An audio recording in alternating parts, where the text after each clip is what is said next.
сейчас увидела видео матери, которая оплакивает ребенка своего, погибшего в Одинцовской школе, 4 класс.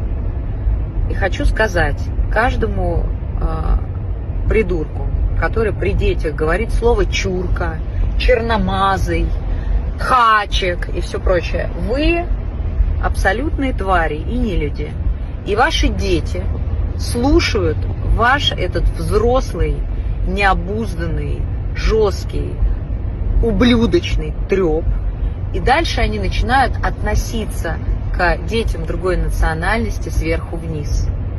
И именно это ведет к геноциду в Газе. Именно это ведет к тому, что какие-то подростки считают мальчика темненького, восточного, например, человечком, которого можно убить.